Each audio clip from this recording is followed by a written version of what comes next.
임내 케르테스는 2002년에 노벨 문학상을 수상한 헝가리 출신의 작가입니다. 1929년에 부다페스트 유대인 가정에서 태어났습니다. 14살 때 아우슈비츠 수용소, 그리고 부엔발트 수용소, 차이츠 수용소, 이름만 들어도 끔찍한 이런 수용소 생활을 경험을 했습니다.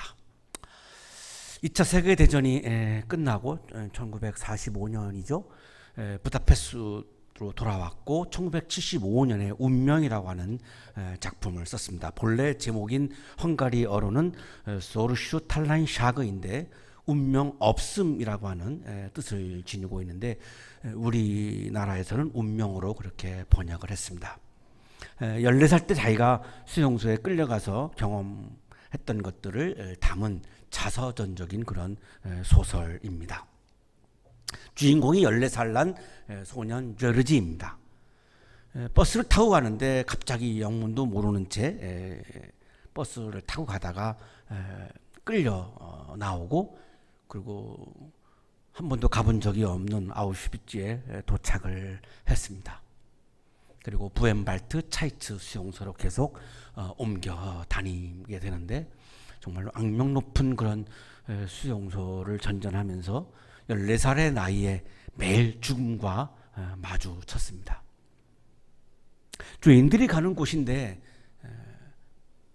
사실 죄르지는 특별히 죄를 지은 것이 없습니다. 유대인이라고 하는 이유만으로 지금 매일같이 수용소에서 죽음과 맞닥뜨리고 있는 것입니다. 가스실의 비참함, 잔혹한 노동, 인간이야의 생존 조건 가운데, 그리고 죽음 앞에서 그는 일상을 찾기 위해서 몸부림을 칩니다. 그렇다고 해서 모든 것을 포기할 수는 없고 내 삶의 의미와 삶의 일상을 찾아야 한다라고 하는 그런 의지가 굉장히 강했습니다. 그래서 부족한 식량을 절도 있게 섭취하고 주어진 노동은 묵묵하게 다 수행을 하고 폭력적인 규칙에 순응해 나가면서 살아야 되겠다라고 하는 이 점에 집중을 했습니다. 주인공은 이 책에서 수용소를 벗어나는 방법은 3가지가 있다라고 하는 그런 깨달음을 얻습니다. 첫째는 상상하는 것이고요. 내가 수용소에서 나가는 장면을 상상하는 겁니다. 두 번째는 자살하는 것이고, 세 번째는 탈출하는 것입니다. 이 3가지밖에는 이 수용소 생활을 끝낼 수 있는 방법이, 다른 방법은 없다라고 그렇게 생각을 했습니다. 주인공 죄르지는 첫째 방법인 상상을 선택을 했습니다. 인용하겠습니다. 나는 강제 수용소에서 벗어나는 3가지 길과 방법을 알게 되었다. 나 자신은 가장 소박한 첫 번째 방법으로 살아왔다. 사실 우리의 상상은 죄수의 몸이라도 자유롭게 허락되었다. 상상을 통해 그곳에서 벗어날 수 있었다. 수용소를 빠져나와서 내가 자유의 세계로 가는 것을 상상하는 것은 간수들도 그거를 간섭할 수가 없고 어느 누구도 그거를 간섭할 수 없습니다. 그래서 상상이라고 하는 방법을 통해서 자유의 세계를 일상으로 살아가는 것을 그렇게 시도를 했던 것입니다. 둘째 방법은 영원히 잠잘 수 있게 해주는 자살입니다. 누구나 이 유혹에 빠져보지 않은 사람이 없었다라고 토로합니다. 수용소에서 있었던 사람들은 다 이 자살을 생각을 했다라고 하는 것입니다. 아무리 강제 수용소에 있어도 영원히 일어나지 않을 사람을 깨울 수는 없기 때문이다. 이것이 바로 수용소에서 벗어나는 두 번째 방법이다. 자살해서 죽은 사람을 수용소에서 살게 할 수는 어느 누구도 그 방법은 불가능하기 때문에 이것이 두 번째 방법입니다. 셋째 방법이 탈출입니다. 성공한 사람이 거의 없었다라고 그렇게 이야기를 합니다. 이곳을 벗어나는 세 번째 방법은 글자 그대로 실제로 탈출하는 방법인데, 우리 수용소에서 지금까지 딱 한 번의 시도가 있었다. 그 정도로 이거는 거의 불가능하다라고 이야기를 합니다. 주인공은 상상을 통해서 죽음 앞에서 일상을 찾아냈고, 그 상상은 힘겨운 일상을 견디는 힘을 공급해 주었습니다. 이 상상이 아니었다면 자기는 살아나올 수 없었다라고 그렇게 이야기를 하고 있습니다. 운명이 있다면 자유란 없다. 그런데 만약 반대로 자유가 있다면 운명이란 없다. 수용소에서 내가 살아가는 것을 운명으로 받아들인다면 나는 나에게 자유란 있을 수가 없다. 그러나 자유가 존재하는 것을 확신하고 내가 자유를 상상한다면 수용소에서 내가 영원히 살다가 여기서 죽는다라고 하는 이런 운명이란 내 인생에 있을 수가 없다. 가장 유명한 말이 이 구절인데요. 운명이 있다면 자유란 없다. 그런데 만약 반대로 자유가 있다면 운명이란 없다. 임네케르테스는 이 작품을 통해서 사회적인 힘과 폭력이 개인의 종말을 강요하는 이 현대 사회가 아우슈비츠와 닮은 꼴임을 이야기하고 있는 것입니다. 강제 수용소와 같은 억압당하는 사회적인 이런 폭력으로부터, 사회적인 힘으로부터, 통제로부터 우리가 억압당하는 이런 삶을 운명으로 받아들인다면 자유가 없다는 것입니다. 그러나 이러한 상황에서도 끊임없이 우리가 자유의 세계를 상상해 나갈 때에 우리들에게 운명이란 있을 수가 없음을 우리들에게 강조해 주고 있습니다. 그래서 제목이 운명 없음입니다. 오늘의 성서일과는 바벨로니아 포로지에서 70년 만에 돌아온 히브리인들이 페르시아의 노예 상황에서 제2성전에 모여서 찬송을 부르면서 잃어버린 하나님 신앙과 신앙 공동체 회복을 상상하는 장면입니다. 오늘 현준 씨하고 혜인 씨가 하나님의 은혜라고 하는 곡을 연주해 주었는데요. 이 곡을 연주하면서 아마 두 분의 마음속에서는 계속 하나님의 은혜가 내려오는 장면들을 상상하면서 아마 연주를 했을 거라고 생각이 듭니다. 그렇지 않으면 연주가 불가능하죠. 하나님의 은혜가 없다라고 생각하는데 하나님의 은혜라고 하는 곡을 어떻게 연주하겠습니까? 그걸 상상하면서 계속 연주를 했겠죠. 그러나 이 두 분의 삶 속에 하나님의 은혜만은 있는 것은 아니죠. 수많은 시련도 있고 또한 절망도 있을 것입니다. 그러나 하나님의 은혜를 끊임없이 상상하면서 연주를 하는 거죠. 그게 아마 예술의 세계이겠죠. 히브리인들도 이 성전에 모여서 페르시아의 노예인 상황에서 아무런 희망이 보이지 않는 상황에서 우리가 자유가 주어진 세상을, 하나님의 나라를 계속 상상하면서 찬송을 부른 겁니다. 그것이 시편입니다. 자유가 주어져서 이 노래를 부른 것이 아니라 노예의 상황에서 자유의 세계를 상상하면서 불렀던 것입니다. 히브리인들은 이집트에서 430년 동안 노예로 살았습니다. 그리고 홍해 바다를 건너가지고 광야를 지나서 가나안 땅에 들어갔죠. 가나안 땅에 들어가서 이들은 왕을 두지 않습니다. 왜냐하면 이집트에서 왕 때문에 노예로 살았기 때문에 12지파 왕이 없는 12지파 평등 공동체를 이루고 살았는데 이것을 우리가 12지파로 우리가 알고 있는 바로 그 부분입니다. 그러다가 왕정이 시작됩니다. 다시 인간의 지배를 받기 시작을 한 거죠. 그래서 1대 왕이 사울이고 2대 왕이 다윗이고 3대 왕이 솔로몬인데 솔로몬 때에 주전 960년에 성전을 완공을 합니다. 이것을 제1성전, 솔로몬 성전이라고 부르는데요. 성전이 완공된 것은 이스라엘 역사에서 굉장한 의미가 있는 것입니다. 왜냐하면 성전이 지어지기 전에는 광야에서 소리로 하나님을 만났던 히브리인들입니다. 자, 성전을 짓고 나니까 성전 안에서 하나님을 만나기 시작한 거죠. 굉장히 중요한 포인트입니다. 이스라엘 사람들의 역사에서는. 자, 그런데 이스라엘이 북왕국과 남왕국으로 분열됩니다. 그러니까 국력이 쇠퇴하죠. 분열되면은 국력이 쇠퇴할 수밖에 없는 거죠. 주전 722년에 북왕국이 아시리아에게 망하고 주전 586년에 남왕국이 바벨로니아에게 망합니다. 그리고 예루살렘 성전이 다 허물어지고 무너지고 다 불태워져 가지고 사라져 버립니다. 하나님을 만나는 장소인 성전이 무너지고 나니까 성전 안에서 히브리인들이 하나님을 만날 수 없게 된 것이죠.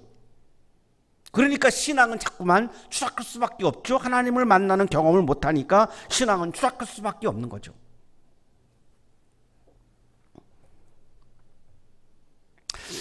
한 가지 질문을 하게 되는데요. 우리가 한국교회 그리스도인들이 예배 시간에 와서 하나님을 만나는 경험을 하는가?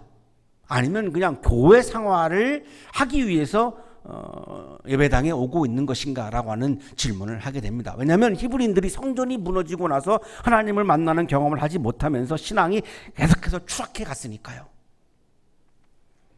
그리고 바벨로니아 포로로 끌려갑니다. 끌려가서 70년을 살아요. 그러니까 성전에서 하나님을 만날 수가 없지요. 그런데 이 바빌로니아가 페르시아에게 망합니다. 페르시아는 이란이고, 오늘날의 이란이고, 바빌로니아는 오늘날의 이라크인데요. 페르시아에게 망해가지고 페르시아의 왕이 고향으로 히브리인들을 돌려보내줍니다. 예루살렘으로 왔죠. 와가지고 성전을 재건합니다. 이 성전을 재건한 성전이 제2성전 스룹바벨의 성전이라고 불리우는데요. 주전 515년입니다. 하나님을 만나려고 성전을 지은 거죠. 그런데 성전이 한번 무너지는 경험을 하고 나니까 성전 안에서 하나님을 만나는 경험이 쉽지가 않은 겁니다. 그리고 페르시아의 노예인 상황에서 아무리 보아도 이 정치적인 이스라엘 공동체가, 이스라엘 나라가, 이스라엘 국가가 회복되는 것은 거의 불가능해 보입니다.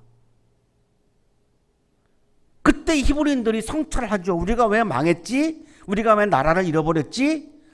이 성찰을 해봤더니 결론이 뭐냐면 하나님 신앙의 전통을 상실했기 때문이다.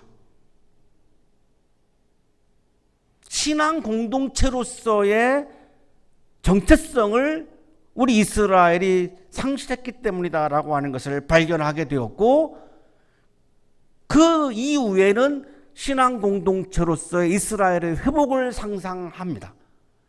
하나님 신앙의 전통이 회복되는 것을 상상하기 시작합니다. 아직 현실로 이루어진 것은 아니죠. 페르시아의 노예이니까요. 상상의 세계 속에서 상상하는 거죠. 그래서 역사서가 있었죠. 사무엘 상하, 열왕기 상하. 그렇지만 이 회복된 이스라엘 역사가 회복되고 신앙이 회복되고 신앙 공동체가 회복된 이 상황을 상상하면서 역사를 다시 쓰죠. 그게 역대기입니다. 이스라엘이 회복된 상황을 상상하면서 우리 조상들이 신앙의 전통을 가지고서 즐겨 읽었던 속담, 격언들, 경구들을 다 모읍니다. 이게 잠언입니다. 신앙 공동체로서의 이스라엘의 회복을 상상하면서 우리 조상들이 하나님을 만나기 위해서 불렀던 노래들을 다 모읍니다. 그래가지고 모은 곡수가 150곡을 모았습니다. 이게 바로 시편입니다. 잠언을 읽으면서 시편을 노래하면서 끊임없이 이스라엘의 회복을 상상한 거죠. 이거를 구약성서 신학에서는 지혜운동이라고 부릅니다. 시편은 히브리인들이 페르시아의 노예 상황에서 제2성전에서 이스라엘의 회복을 상상하면서 불렀던 노래, 찬송가가 바로 시편입니다. 하나님 신앙이라고 하는 전통을 잃어버린 히브리인들이 시편 찬송을 부르면서 하나님 신앙과 신앙 공동체가 회복되는 것을 상상을 하면서 노래를 부르는 거죠. 이것을 바로 지혜운동이라고 부릅니다. 오늘의 성서일과는 제2성전에서 불렀던 시편 찬송 80장이 바로 오늘의 성서일과입니다. 아, 이스라엘의 목자이신 주님, 찬송가의 가사죠. 아, 이스라엘의 목자이신 주님, 요셉을 양떼처럼 인도하시는 주님, 귀를 기울여 주십시오. 그룹 위에 앉으신 주님, 빛으로 나타나 주십시오. 이 사람들이 뭘 상상하고 있냐면 하나님이 자신들의 목자이고 자기들은 하나님의 양떼임을 상상하는 거죠. 페르시아의 노예 상황에서 그 삭막한 현장에서 무슨 푸른 초장이 있겠습니까? 무슨 지팡이들의 목자가 있겠습니까? 상상을 하고 있는 것입니다. 하나님은 우리들의 목자요, 우리들은 하나님의 양떼요. 바빌론 포로지에서 70년 동안 노래 살다가 현재는 예루살렘으로 돌아왔습니다. 그러나 페르시아의 노예입니다. 이스라엘은 현재 나라도 잃어버렸고 신앙도 잃어버렸고 인간으로서의 기본적인 권리도 잃어버렸고 다 모든 것을 상실한 상태이고 스스로 어떤 새로운 길을 찾기가 힘든 상황입니다. 자, 이때의 히브리인들은 페르시아의 나라가 아닌 페르시아 왕이 지배하는 나라가 아닌 하나님이 다스리시는 하나님의 나라를 상상하면서 목자이신 하나님의 인도하심을 상상하면서 간절히 지금 찬송을 부르고 있는 것이죠. 에브라임과 베냐민과 므낫세 앞에서 주님의 능력을 떨쳐주십시오. 목자이신 하나님이 나타나셔서 하나님의 능력을 막 떨치는 장면을 지금 상상하는 겁니다. 우리를 도우러 와주십시오. 하나님이 목자이신 하나님이 오셔서 우리를 찾아오셔서 우리를 도와주시는 장면을 상상하는 거죠. 현실이 아닙니다. 상상의 세계입니다.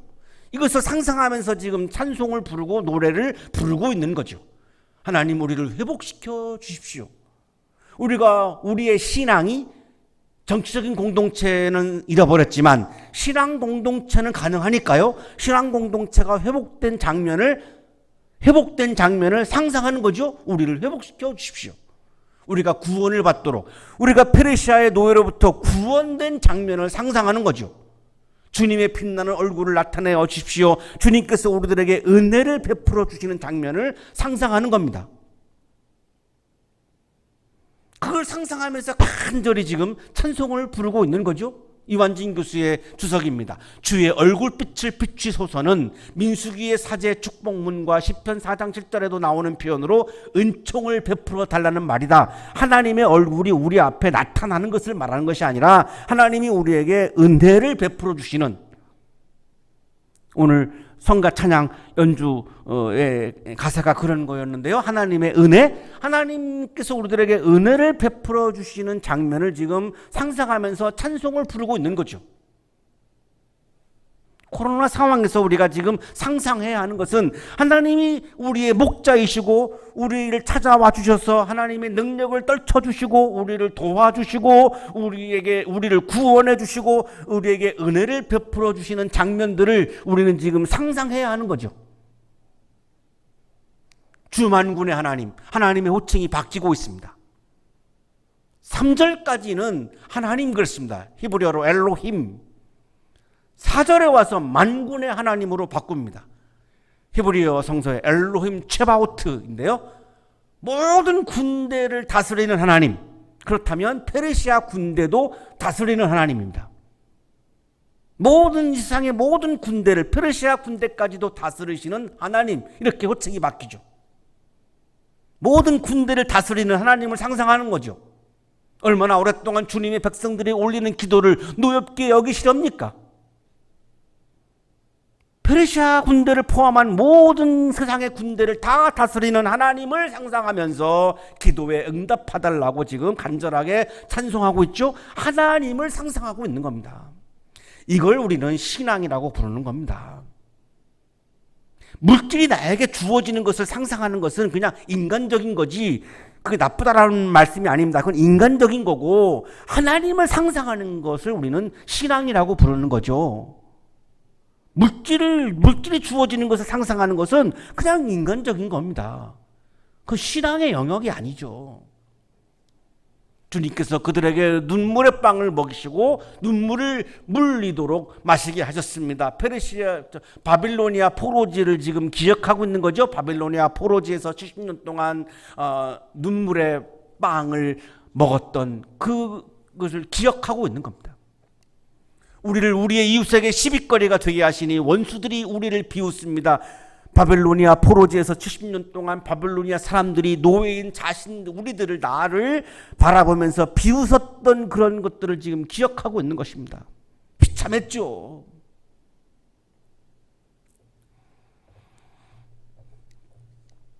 만군의 하나님, 다시 한번 부르죠. 모든 군대를 다스리시는 하나님, 페르시아 군대까지도 다스리시는 하나님, 페르시아 군대도 지휘하시는 하나님, 우리를 회복시켜 주십시오. 그런 비웃음 속에 있었던 히브리인들, 눈물의 빵을 먹는 가운데 살았던 히브리인들이 이제는 신앙이 회복되고 신앙 공동체가 회복되고 자유가 회복되어진 장면을 상상하는 거죠. 회복시켜 주십시오. 우리가 구원을 받을 수 있도록 구원되어진 장면을 상상하는 거죠. 주님의 빛나는 얼굴을 나타내어 주십시오. 주님께서 우리 민족에게 은혜를 베풀어 주시는 장면을 상상하면서 우리를 회복시켜 달라고 간절히 찬송하고 있는 겁니다. 주님의 오른쪽에 있는 사람, 주님께서 몸소 굳게 잡아주신 인자 위에 주님의 손을 얹어 주십시오. 주님의 오른쪽에 있는 사람은 왕을 가리킵니다. 인자는 다윗 왕조를 가리킵니다. 왜 갑자기 다윗이 나올까요? 히브리인들은 다윗 왕이 이스라엘 왕 중에서 가장 모델입니다. 그리고 다윗이라고 하는 단어에는 메시아라고 하는 의미도 담겨 있습니다. 여기 지금 오른쪽에 있는 사람, 인자, 이런 표현을 통해서 지금 다윗을 떠올리고 있는 것은 두 가지입니다. 실제로 다윗의 뒤를 잇는 이제 새로운 이스라엘의 왕이 나타나서 우리가 다시 나라가 회복되어지는 장면을 상상하고 있는 거죠. 두 번째는 다윗 왕은 메시아를 상상하기 때문에 정치적인 왕의 등장은 불가능할지라도 영적인 왕, 신앙적인 왕, 메시아는 가능한 것이 아닌가, 하나님 나라의 왕은 가능한 것이 아닌가라고 상상하면서 지금 이렇게 노래하고 찬송을 부르고 있는 거죠. 장현순 교수의 설명입니다. 베컨은 프리스톤 대학에서 가르쳤던 성서학자입니다. 베컨은 왕정 붕괴 이후 포로기와 포로 이후 시대에 왕정에 대한 두 가지 개별적인 운동이 나타났을 것이라고 추측해 본다. 그 중에 하나는 다윗 왕과의 회복 운동이고 정치적인 왕의 회복입니다. 정치적인 나라의 회복입니다. 현실적인 나라의 회복입니다. 다른 하나는 다윗 가문의 왕권은 포기하고 아무리 보아도 페르시아의 노예로부터 풀려나는 것은 불가능하니 현실적인 정치적인 나라가 회복되는 것은 포기하고 야훼의 왕권을 내세우는 신정운동이라고 본다. 하나님이 다스리시는 하나님 나라의 도래를 상상하는 거다. 이 두 가지를 함께 지금 사실은 상상하면서 이 성전에서 히브리인들이 노래를 부르고 찬송을 부르고 있다. 이렇게 설명하고 있는 거죠. 그리하면 우리가 주님을 떠나지 않을 것이니 주님의 이름을 부를 수 있도록 우리에게 새 힘을 주십시오. 히브리인들은 자신들이 다시 하나님의 이름에 맞는 신앙의 삶을 살아가는 것을 상상하고 있는 것입니다. 여기 주님의 이름을 부른다라고 하는 말씀을 우리가 자꾸 오해를 하는 경우가 많습니다. 예배당에 나와서 주여 이렇게 소리 지르는 것을 주님의 이름을 부른다라고 오해하시는 분들이 있는데요. 주님의 이름을 부른다라고 하는 말씀은 주님의 이름에 맞는 삶을 살아가는 것을 의미하는 것입니다. 주님의 이름의 속성에 맞는 삶을 살아가는 것을 의미하는 겁니다. 그동안 주님의 이름에 맞지 않는 삶을 히브리인들은 살아왔습니다. 하나님을 버렸으니까요. 하나님의 말씀을 버렸고 하나님의 세계를 다 버렸고 신앙을 버렸으니까요. 자, 이제 주님의 이름을 부른다. 주님의 이름에 맞는 삶을, 신앙적인 삶을 다시 살아가는 것을 상상하는 겁니다. 우리에게 새 힘을 주십시오. 자, 그때에 하나님께서 이스라엘 사람들에게 새로운 힘을 주시는 것을 상상하면서 새로운 힘을 주실 것을 간절히 지금 찬송하고 있는 것입니다. 만군의 하나님, 다시 부르지요. 모든 군대를 다스리시는 하나님, 페르시아의 군대까지도 다스리시는 하나님, 우리를 회복시켜 주십시오. 잃어버린 우리들의 신앙을 회복시켜 주십시오. 우리들의 신앙 공동체를 회복시켜 주십시오. 주님의 이름에 맞는 삶을 회복시켜 주십시오. 우리의 목자이신 하나님의 양떼의 모습을 회복시켜 주십시오. 눈물의 빵을 먹던 삶이 아닌, 비웃음을 당하는 삶이 아닌 하나님의 형상으로 인간다운 인간으로 살아가는 그러한 삶을 우리들에게 회복시켜 주십시오. 그 장면을 계속 상상하면서 간구하고 있는 것이죠. 우리가 구원을 받도록 바벨론의 노예로부터 구원되어서 잃어버린 신앙을 회복하고 신앙 공동체를 회복하고 나라를 회복하고 자유를 회복하고 하나님의 형상을 회복하고 우리의 옛날의 조상들처럼 다윗 시대 때처럼 하나님의 자녀로 하나님의 양떼로 아름답게 살아가는 그 구원을 상상하면서 간절히 찬송하고 간구하고 있는 거죠. 주님의 빛나는 얼굴을 나타내어 주십시오. 우리에게 은총과 은혜를 베풀어 주십시오. 하나님의 은혜가 부어지고 하나님의 은혜가 주어지는 장면을 상상하면서 하나님의 은혜가 주어지기를 간절히 지금 간구하면서 상상하면서 찬송을 부르고 있는 것이죠. 히브리인들은 제2성전에 모여서 찬송을 부르면서 페르시아로부터 구원하시는 하나님을 상상하고 있습니다. 하나님을 상상하고 있습니다. 양떼인 이스라엘 사람들에게 은총을 베푸시는 목자이신 하나님을 상상하고 있습니다. 이것이 신앙입니다.